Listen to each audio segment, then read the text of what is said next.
Just us making sure that we relay the message to the team that, we're still in this. There's no need to worry. We just have to bounce back and, take this past weekend for what it is, go over film, and just correct our mistakes and learn where we can get better to improve and, dominate the rest of the season. All the way to the right here, Larry. Describe what your mood was like and the team's was on the bus ride home and how you're feeling today, and as best you can describe how your teammates are feeling. Personally, it's like for me on Saturday after the game, it was tough, going in the locker room and just seeing the expression of everybody. It was tough in the moment, but, over the weekend, I kind of just looked at it, watched a little film, rewatched the game a little bit, and just realized that, like, we have a lot left in us as a team. We're still trending in the right direction, and we have, there's a lot left on the table for us, and there's big things to still come. To the right here, Ryan. What kind of element do you think Andrell brings to this offense? He's just another receiver with speed, size, and as he continues to get faster and stronger here, he'll end up being a really good player for us. All right, we've got time for some additional questions from Mike. If you got a question, put your hand up. We'll start in the back with Brendan, and then John and Reiner. Did you have one? Okay, we'll go 1, 2, 3. Mike, the 2-minute offense could only get a single field goal in 3 different opportunities on Saturday. What do you think that group needs to do better to be able to translate those into touchdowns? Just when it comes to the red zone, just finishing drives off, whether that's in the run game, pass game, just that extra effort to not leave it up to Moody all the time, and that's just where we need to grow as offense.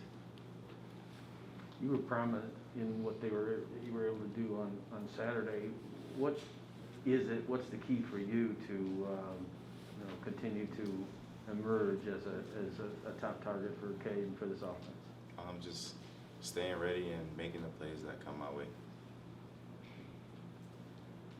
Even after, even though you guys obviously you threw the ball extremely well, and the passing, do you think you guys got a little bit away from the formula that's kind of, got you the 7 wins? I mean, you were running the ball, not committing turnovers, and then also not committing penalties.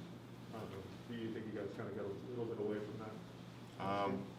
I just feel like in a game like that, you never know what'll happen. Just staying disciplined is just what we need to continue doing, and following our keys to success that helps the offense, and just being able to execute our assignments to the best ability that we can. We've got time for a few more. We'll continue with Michael on the left. Mike, did you get a sense of how much pain or discomfort Cade was playing through in the second half? He told us he was in the medical tent and got checked out by the doctors. Was it obvious to you that he was playing through some stuff? I actually didn't even know that. If you didn't say that, I would have never even knew that. Aaron? Like, what are some of the conversations you guys are having as a team in regards to goals and how you guys want to finish the season? We haven't had those conversations yet. We do have a player-led meeting coming up here shortly, and we'll discuss that then. Back to Reiner and Brendan. Did you talk to JJ after the game? I mean, what was his mood like? And I mean, how important is it to kind of ensure the guy that obviously had a difficult set of circumstances that he was in that game? JJ just needs to. JJ's fine. He himself already has a strong mentality. He'll be fine. I haven't had a chance to really speak to him one-on-one yet, but after when I saw him on the bus, I just told him just keep his head up. He's fine. Right, just a couple more. Brendan? You've already talked a little bit about the leadership council. What role does Hassan play in that group as a guy who, by all accounts, doesn't really say much generally? Just leading by example. Like you just said, Hassan doesn't really say too much, but he does, he does action. He's a doer, not a sayer.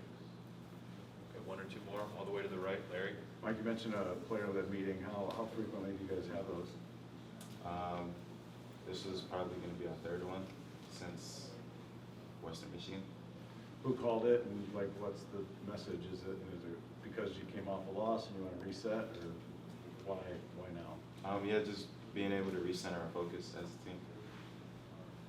Final questions for Mike? Zach? I think a moment ago you said you feel like the team has a lot more in you guys. Like, what's your confidence level that you guys will find that at least Final Four games?